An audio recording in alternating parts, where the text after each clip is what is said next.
Sebelum kita sampai ke sana, teman-teman, kita harus pahami dulu bahwa ada yang namanya komposisi tubuh. Ya, ini penting banget. Kenapa? Karena bukan semata-mata kita bicara tentang berat badan aja. Kita bicara tentang bagaimana komposisi tubuh kita, bagaimana apa saja yang menyusun tubuh kita ini. So far, ada banyak teori, ada banyak fakta, ada banyak artikel yang membahas tentang komposisi tubuh. Tapi mari kita bahas secara garis besarnya aja, teman-teman. Ya, jadi secara garis besar, komposisi tubuh itu kurang lebih terbagi menjadi yang namanya ini, ya, nggak kelihatan. Kurang lebih terbagi menjadi yang namanya lemak, kemudian air, terus ada otot, ya. Anggaplah seperti itu. Walaupun kita bisa bicara tulang, kita bicara organ, dan masih banyak lagi. Nah, yang perlu teman-teman ketahui, terutama buat teman-teman yang sedang program diet, yes, memang betul ada yang namanya weight loss, ada yang namanya fat loss. Weight loss, turun berat badan, fat loss adalah turun atau berkurangnya ya bagian jumlah lemak body fat di tubuh kita. Nah, kalau teman-teman bicara tentang berat badan, maka berat badan itu adalah keseluruhan. Jadi ketika teman-teman nimbang, jebret, keluar tuh angka di timbangan. Nah, yang keluar itu adalah keseluruhan beban yang ada di atas timbangan. Itulah kenapa ketika teman-teman nimbang pakai celana jeans, pakai baju, pakai ransel, kemudian teman-teman lepas lagi bajunya, teman-teman ganti dengan celana pendek, terus teman-teman ganti dengan kaos oblong, berat badannya beda. Padahal itu nggak pakai makan, nggak pakai segala macamnya. Yes, kenapa? Karena itu tadi, ya, yang namanya timbangan hanya melihat beban yang ada di atasnya.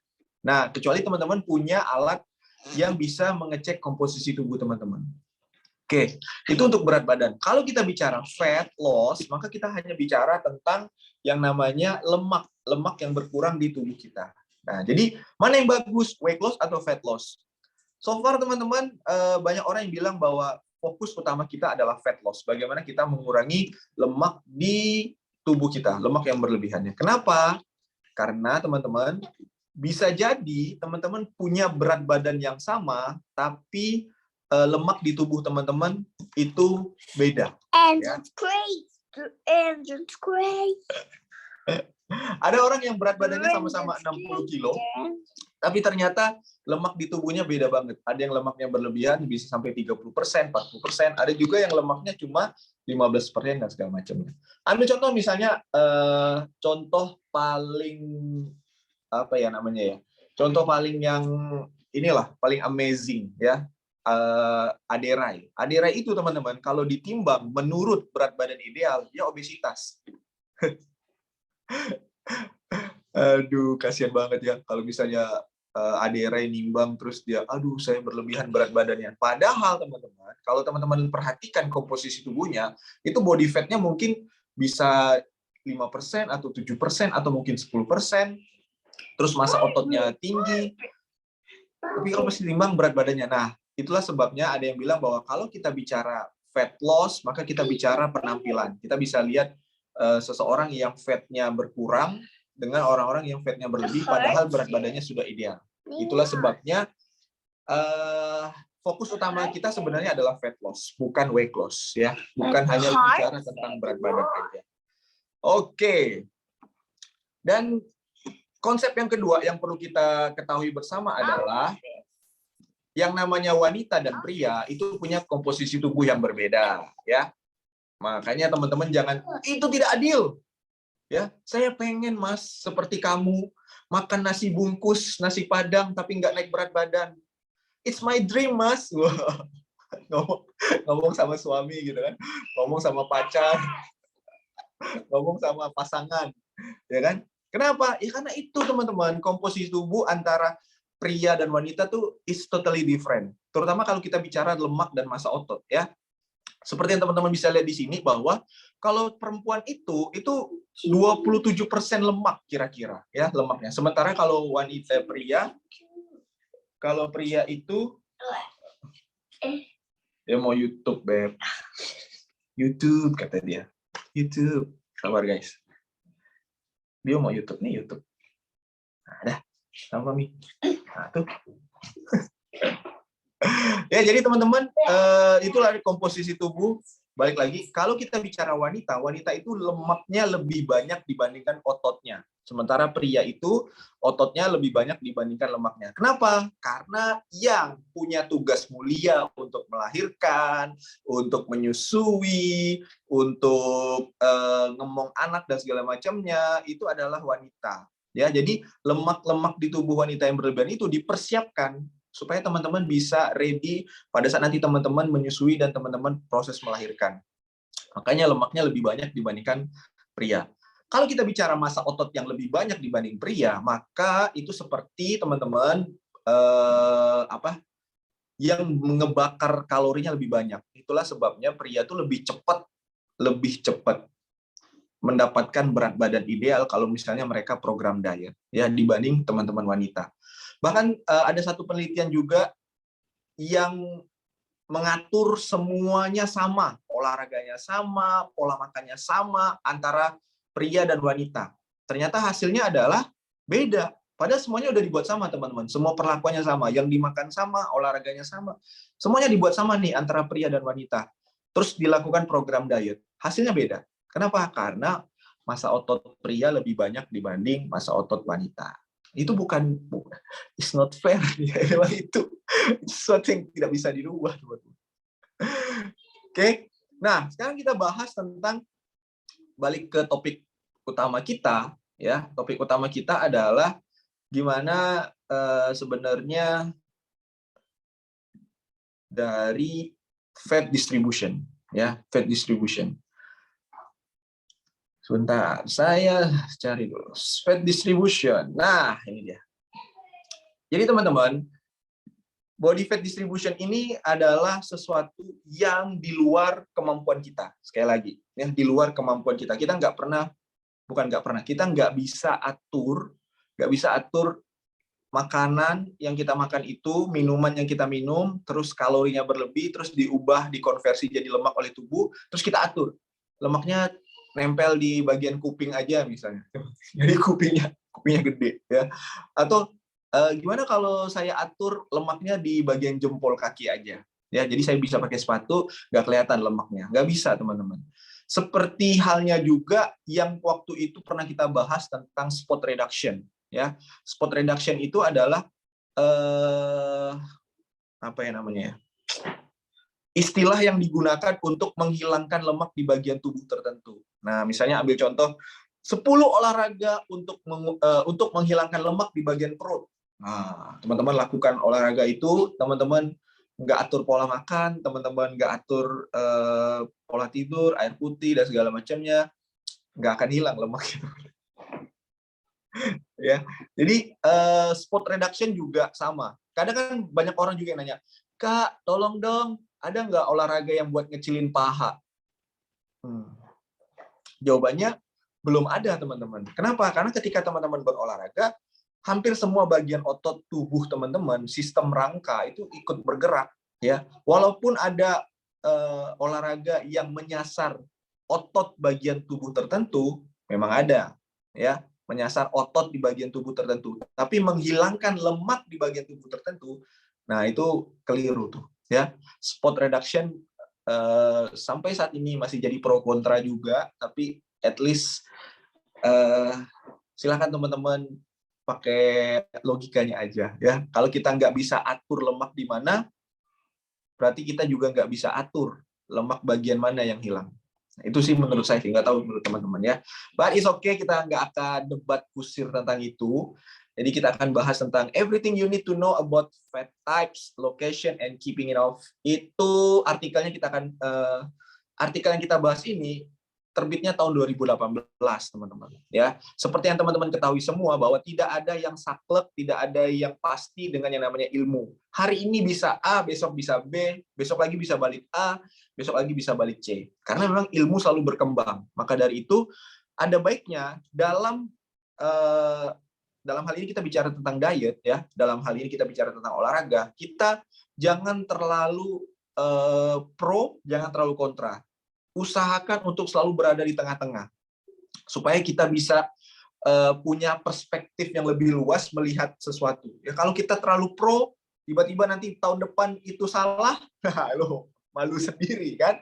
Kemarin katanya nggak bilang ini, kok sekarang tiba-tiba ngelakuin ini, kayak gitu guys ya. Jadi berusaha untuk berada di tengah supaya kita bisa lihat kanan kiri kita kayak gitu. Jadi kalau ada yang bilang ini yang lebih bagus, ini yang lebih bagus, ini yang lebih bagus, nggak apa-apa, kita tetap pelajari dan kita lihat on track-nya seperti apa gitu ya. Nah ini terbitnya tahun 2018, artinya udah 4 tahun berarti, 2022 sekarang. Kita cek. Jadi artikel yang 2018 ini dia bilang bahwa it's no secret that having too much body fat could be bad for your health. Yes, betul kan? Buat teman-teman yang punya lemak berlebih di bagian tubuh teman-teman, itu bisa jadi meningkatkan resiko teman-teman untuk banyak penyakit, ya, banyak penyakit degeneratif ataupun penyakit-penyakit lainnya, ya. Dan you're probably focus on how much you have. Banyak orang yang juga akhirnya fokus dengan seberapa banyak lemak yang ada di tubuhnya, berapa lipatan, kemudian body fat-nya seberapa banyak dan segala macamnya. Tapi yang perlu kita garis bawahi di sini adalah gimana sih sebenarnya fat distribution, gimana sih lemak itu diatur oleh tubuh penempatannya, ya. Apakah tubuh ngaturnya itu otomatis atau tubuh itu ngaturnya segala macamnya. Nah, hari ini kita akan bahas. Dan teman-teman semua, there are certain place where having excess fat could be problematic, ya kan? Ada beberapa tempat yang memang agak-agak sensitif kalau misalnya terlalu banyak lemak di situ. Ambil contoh misalnya di perut, buat teman-teman yang wanita misalnya di bagian sini gitu kan, bagian ketiak atau di bagian lengan atau di bagian paha atau di bagian pinggul, yang memang agak sedikit problematik buat kita semua gitu kan. Dan yang harus kita ketahui bersama teman-teman, where your fat is located is not totally in your control. Itu dulu nomor 1, ya. Di mana lemak itu akan ditumpuk, di mana lemak itu akan bertambah dan segala macamnya, is not totally your control. Bukan lagi kemampuan kita untuk mengontrolnya, ya. Terutama buat teman-teman yang sudah menjelang usia 50 tahun atau yang udah lolos 50 tahun ya, jelita dan lolita ya, kaum jelita dan lolita, semakin tua kita, semakin kita out of control buat di mana sih lemak ini akan numpuk di tubuh kita. Ya, kenapa? Karena salah satu faktor yang berpengaruh dalam distribusi lemak di tubuh adalah usia. Dan teman-teman semua, most people tend to accumulate fat either in their midsection or in their hips and thighs. Ya, ada sebagian besar teman-teman lemak itu akan terlihat sangat jelas menumpuk itu di bagian midsection, di bagian tengah sini, ya, di bagian samping kiri kanan, terus di belakang, ya, terutama di perut. Terus ada juga yang di bagian hip, ya, sama thighs, bagian pinggul sama bagian belakang nih, pinggang dan pinggulnya, ya, ada juga di bagian bokong, ya. But your genetik, seks, jenis kelamin, age, umur, dan hormon dapat berpengaruh seberapa banyak lemak itu akan ditumpuk dan di bagian mana lemak itu akan ditumpuk. Nah, ya, sekali lagi, genetik, usia, jenis kelamin, hormon, itu adalah 4 hal yang mempengaruhi di mana lemak itu akan menumpuk dan seberapa banyak lemak itu akan ditumpuk. Itu udah di luar kontrol kita, teman-teman, ya. Jadi dari genetik 50 di sini di artikel ini dibilang bahwa 50% ya fat distribution, ya, penyebaran lemak di tubuh kita itu ditentukan oleh genetik yang dilakukan oleh penelitian di tahun 2017. If most of the people in your family have rounder bellies or fuller hips, there is a good chance you will follow suit. Jadi kalau misalnya nih kita punya keturunan atau punya orang tua atau punya kakek nenek yang alokasi lemaknya tuh selalu di bagian perut, kemudian di bagian bokong dan segala macamnya, kita punya peluang, nggak pasti teman-teman ya, peluang untuk punya hal yang sama di tubuh kita, ya. Itu genetik. Terus yang kedua adalah jenis kelamin. Healthy body fat level for males range from 6 to 24%. Jadi kalau buat pria itu range range buat body fat levelnya itu adalah 6 sampai 24%. Kalau untuk wanita 14 sampai 31% menurut dari American Council on Exercise. Dan men tend to accumulate more fat around the midsection while women gain it more in the hips and buttocks. Jadi di sini dibilang bahwa kalau laki-laki itu cenderung fatnya itu di bagian perut, teman-teman, midsection di bagian sini. Kalau wanita itu cenderung di bagian pinggul dan bagian bokong. Nah, ini kata American Council on Exercise. Itu tadi jenis kelamin. Terus yang ketiga adalah umur. Semakin tua seseorang, maka mereka cenderung akan punya level body fat yang lebih tinggi. Dan thanks up to factor like a slowing metabolism and gradual loss of muscle tissue. Hal ini disebabkan karena pada saat kita semakin tua, metabolisme tubuh kita akan semakin lambat dan secara berkala jaringan otot kita tuh akan berkurang tanpa kita sadari. Ya, memang udah secara natural. Tapi ada juga penelitian saya pernah baca, teman-teman, salah satu artikel yang terbaru bahwa katanya kalau udah usia tua tuh slowing metabolisme atau metabolismenya melambat tuh mitos. Tapi saya lupa artikelnya di mana. Nanti kita bahas bagaimana usia itu mempengaruhi metabolisme. Next lah ya. Kemudian, and the extra fat is more likely to be visceral instead of subcutaneous.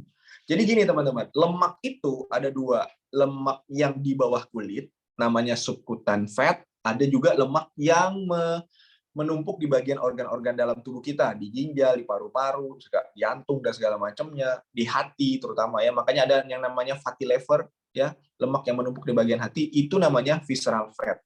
Jadi ada subcutaneous fat, ada visceral fat. Nah, ketika kita semakin tua, yang cenderung terjadi adalah lemak-lemak ini udah nggak lagi berada di bawah kulit kita numpuknya, teman-teman, tapi di organ-organ tubuh kita, di visceral fat yang bertambah, bukan lagi di bagian bawah kulit.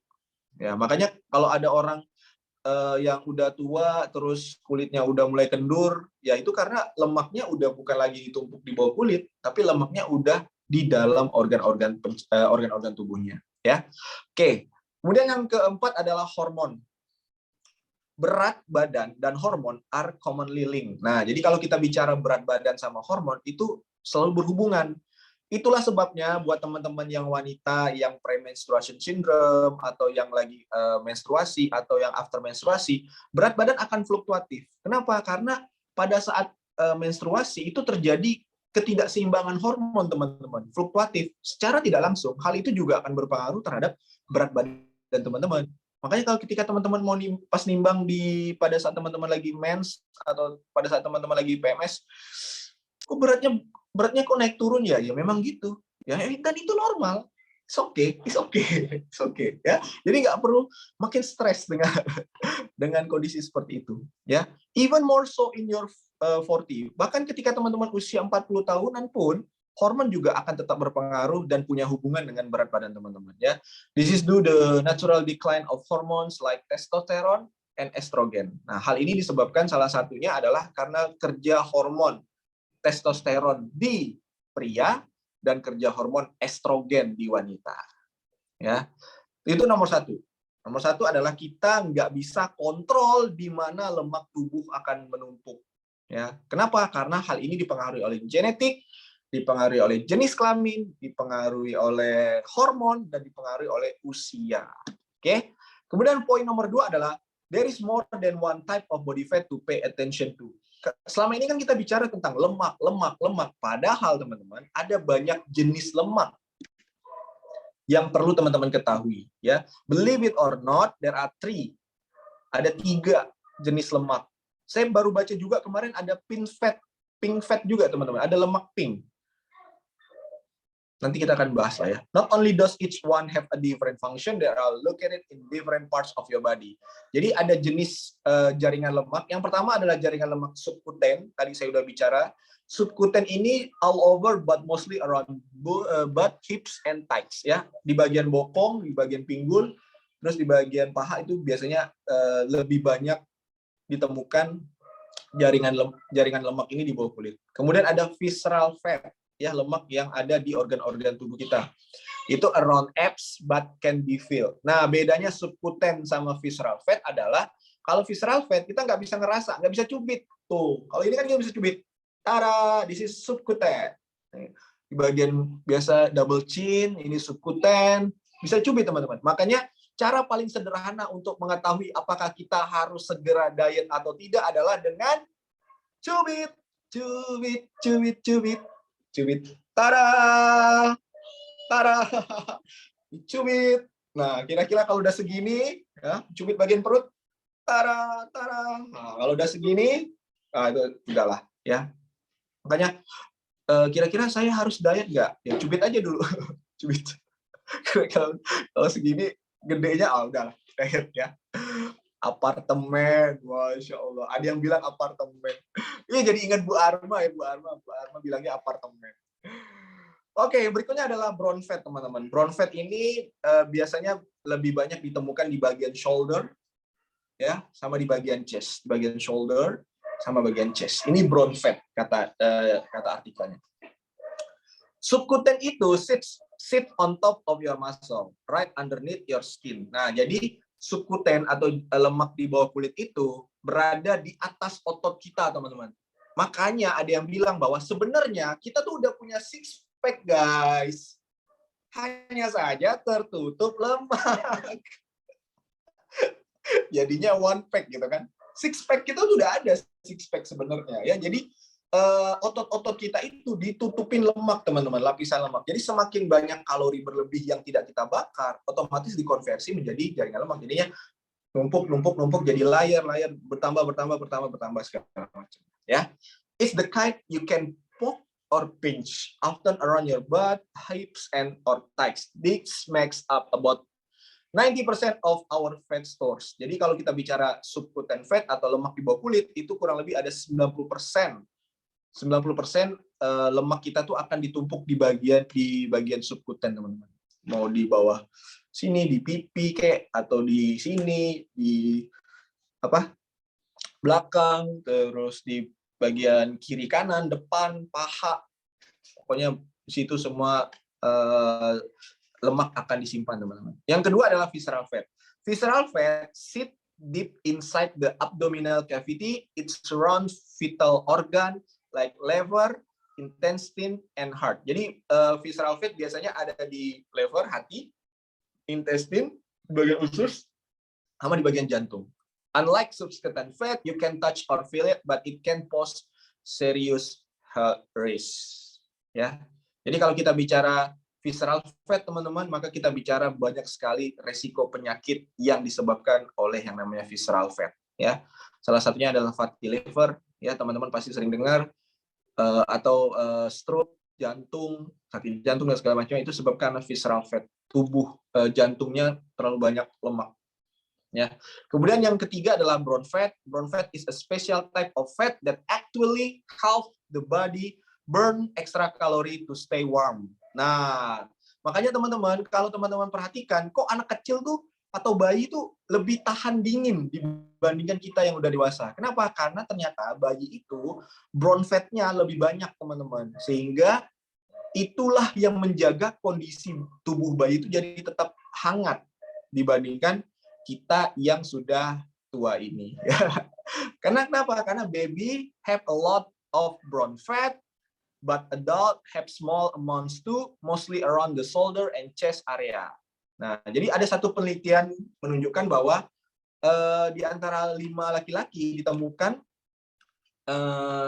mereka itu punya brown fat, can activate it and boost calorie burning. Jadi brown fat yang ada di laki-laki itu bisa menambah proses pembakaran kalori pada saat mereka berolahraga ataupun mereka lagi sedang bersantai atau segala macamnya, ya. Jadi sudahlah laki-laki itu punya massa otot yang lebih banyak, mereka juga punya brown fat yang bisa diaktifasi untuk bakar kalori yang ada di tubuh mereka. Nah, itu. Jadi ada satu lagi, teman-teman, saya lupa penjelasannya apa. Pink fat, ya, ada pink fat. Jadi ada yang namanya visceral fat, ada yang namanya subcutaneous fat, dan ketiga ada yang namanya brown fat. Oke.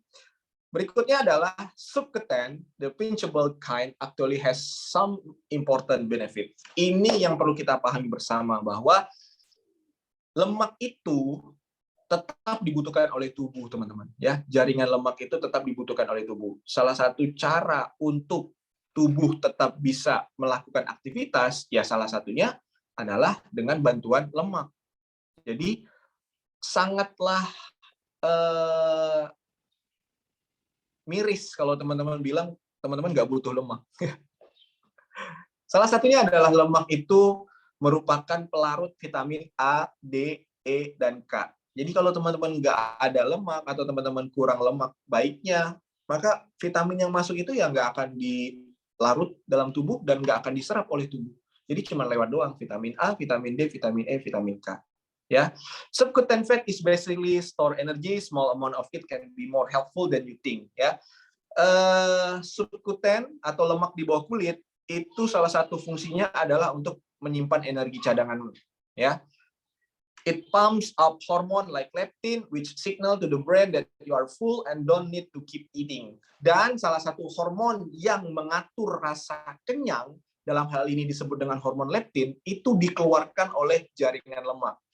Jadi makanya ada istilah yang namanya resistensi leptin. Resistensi leptin itu apa? Resistensi leptin itu adalah ketika tubuh dibanjiri hormon leptin akibat terlalu banyak jaringan lemak di tubuh kita. Nah, jadi sebenarnya teman-teman kita yang obesitas, teman-teman kita yang mengalami berat badan berlebih dan punya lemak banyak di tubuhnya, itu sebenarnya pengen berhenti makan, tapi karena hormon rasa kenyangnya terlalu banyak, resistensi leptin, akibatnya apa? Akibatnya mereka nggak bisa kontrol, teman-teman. Padahal udah, kalau kita kan enak banget ngomongnya kan. Ngapain sih lu makan terus? Ya elah, saya tuh pengen kenyang, tapi nggak kenyang-kenyang gitu. Jadi ya wajar kalau teman-teman kita yang obesitas atau yang berat badannya berlebih, itu butuh effort. Bukan hanya sekedar motivasi, ayo kamu harus kurus, kamu harus kurus. Kalau anak zaman sekarang bilang toxic positivity, waduh zaman saya dulu nggak ada. Zaman saya dulu ya semangat. Kalau sekarang ada toxic positivity, ada lagi, Masya Allah. Jadi sekarang kalau kita bilang, yuk bisa yuk, semangat, pasti bisa. Toxic. Ngasih semangat ke orang sekarang toxic. Allahu Akbar. Ada-ada aja ya. Oke, terlanjut. It also makes adiponectin and anti-inflammatory hormone that plays a role in maintaining healthy blood sugar level. Kalau lemaknya cukup atau dalam kategori normal, teman-teman, ya, ternyata itu bagus banget untuk sebagai anti-inflamasi buat tubuh kita. Tapi kalau terlalu banyak lemak, nah itu tuh yang jadi ngebuat anti-inflamasinya justru membuat inflamasinya makin lebih parah di tubuh kita, ya. Bahkan ada beberapa penelitian juga yang menghubungkan antara COVID-19 dengan teman-teman kita yang obesitas, ya. Tapi kita nggak akan bahas itu. Next aja, ya. Kemudian too much visceral fat can be dangerous. Ini udah saya bahas tadi di awal. Terlalu banyak visceral fat, terlalu banyak lemak-lemak yang menumpuk di organ dalam tubuh kita, itu sangat berbahaya. Dan mirisnya adalah kita nggak tahu visceral fat itu seberapa banyak di tubuh kita. Nggak bisa lihat. Bisa lihat. Kalaupun ada, pakai body composition, timbangan body composition atau alat-alat canggih yang bisa nge-track seberapa banyak visceral fat di tubuh kita dan levelnya udah masuk kategori yang mana. Ya. Kemudian excess visceral fat can increase risk of, nah ini terlalu banyak visceral fat di tubuh kita menyebabkan peningkatan resiko untuk penyakit jantung, darah tinggi, diabetes, stroke, bahkan beberapa kanker, teman-teman, ya. Salah satu kankernya misalnya kanker breast, kanker ini payudara, sama colon cancer, kanker usus. Why it's hard to recognize how much visceral fat you have? Yes, betul, susah banget tahu berapa banyak visceral fat yang kita punya. Having too much is surprisingly common, dan nggak mengejutkan juga kalau ternyata kita punya visceral fat yang banyak. Kenapa? Karena selama ini pola makan kita nggak diatur. Pola makan kita asal makan. Pola makan kita yang penting kenyang.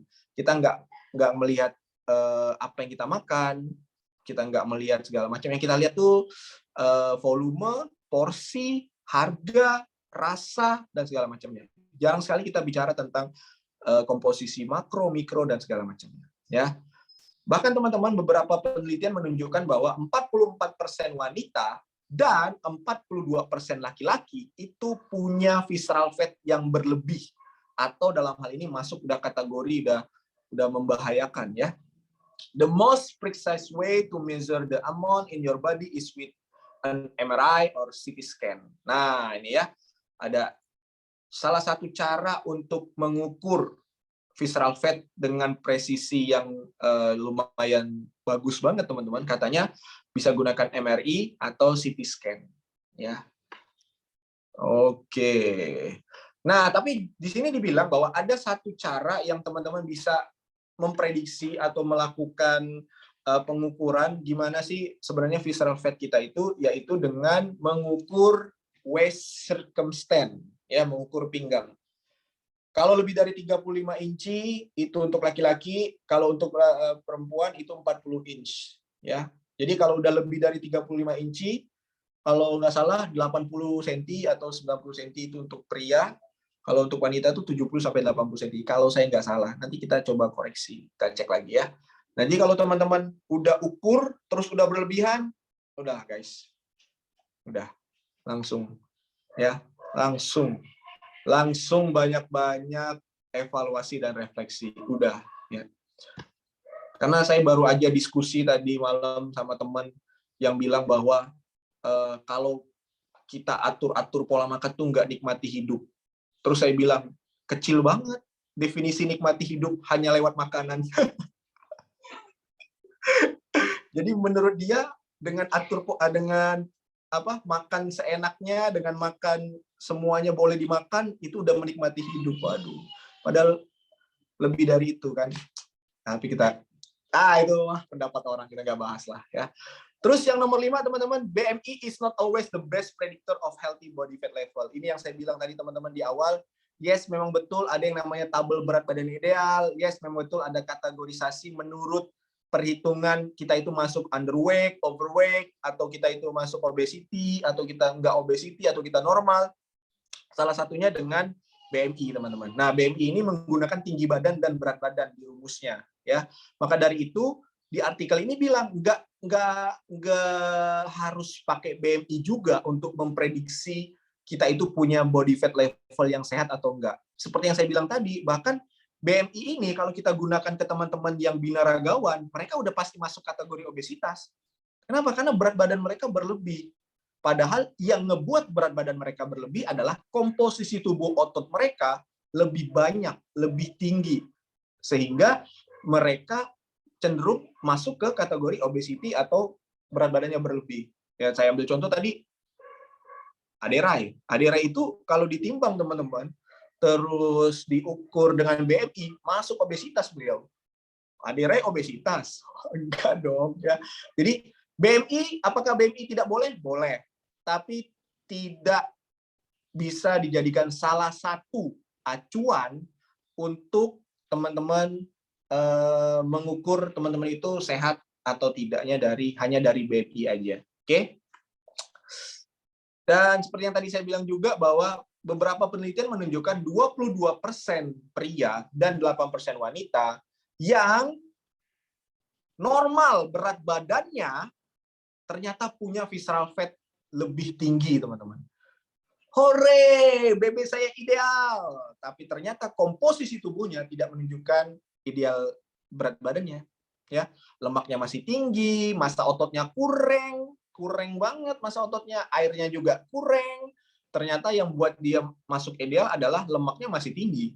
Nah, jadi teman-teman, kita bukan hanya bicara tentang berat badan aja, tapi kita bicara tentang keseluruhannya, ya, overall. Itulah sebabnya disarankan buat teman-teman yang program diet itu bukan hanya nimbang, tapi juga ngukur lingkar tubuh, ya. Dan bahkan ada juga yang bilang bahwa 22% laki-laki dan 10% wanita dengan obesity have level of visceral fat that fall within the normal range. Ada juga yang pas diukur masuk obesitas teman-teman, berat badannya pakai BMI masih obesitas, tapi pas diukur komposisi tubuhnya ternyata normal. Massa ototnya bagus, lemak tubuhnya normal, airnya bagus dan segala macamnya. Tapi pas diukur dia masuk kategori obesitas. Nah, itulah sebabnya kita bukan hanya bicara tentang berat badan, berat badan, berat badan, berat badan. Yes, berat badan memang menjadi salah satu acuan, tapi bukan satu-satunya acuan buat teman-teman ngelihat dan mengukur progres teman-teman. Oke? So, key note teman-teman, take note, ini kuncinya. It's just as important to pay attention. Berikan perhatian bukan hanya ke berat badan teman-teman, tapi juga ke lingkar tubuh teman-teman. Ya, lemak tubuhnya dan segala macam. Oke? Bukan hanya tentang angka di timbangan.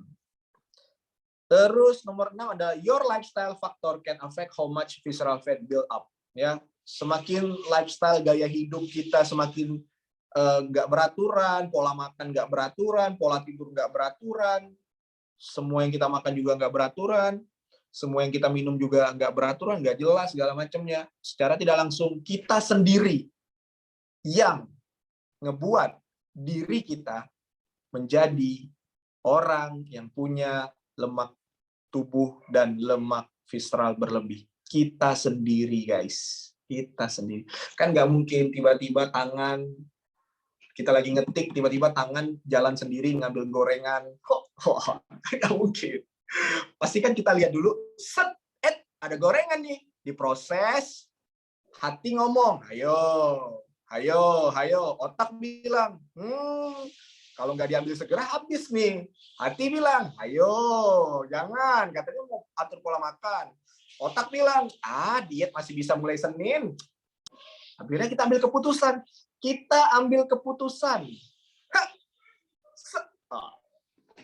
Habis itu nyesal. Tidak. Kenapa sih saya tahu gitu saya nggak ambil gorengan tadi? Wah, udah makan padahal. Ya, udahlah ya. Kan kita tuh suka gitu, guys, ya. Kita suka tiba-tiba lupa dengan makan, tapi tiba-tiba ingat ketika timbang. Wah, bagus juga tuh jadi quotes tuh. Pakai di baju gitu kan. Lupa saat makan, ingat saat timbang. Bungkus. Mantap tuh. Mantap quote-nya. Ya, Masya Allah. Aduh, ada aja. Oke, kita lanjut teman-teman. Udah mau habis nih. Ya, salah satunya adalah eating too much junk food. Ya, ada meme, ada quote juga di internet yang bilang bahwa saya itu peduli dengan anak saya, pendidikannya saya atur segala macam, tapi jarang yang peduli dengan makanan anaknya. Ya, kalau lagi ke mall gitu misalnya, jalan-jalan, Mama kita makan di mana? Udah mau cepet, ini kita mau cepet mau belanja lagi, udah kita ke junk food aja. Kita kan nggak bilang junk food ya, kita ke gerai makanan yang cepet aja, nah yang instan kayak gitu kan.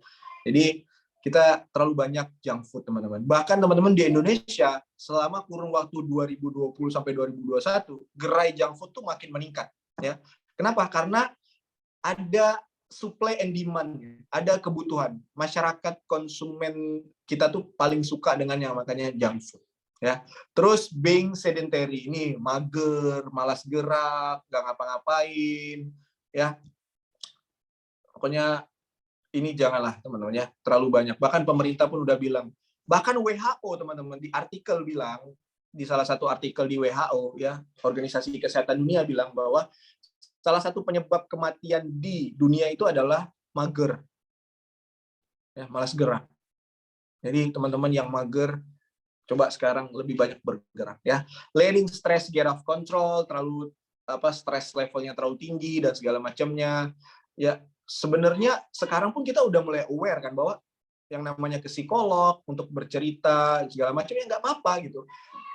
Nggak serta-merta teman-teman ke psikolog terus teman-teman dicap orang gila, enggak ya, nggak apa-apa. Letting stress get off control tuh salah satu caranya untuk meminimalisir stresnya itu meledak-ledak. Teman-teman bisa cerita ke yang ahlinya, ya salah satunya psikolog dan itu teman-teman.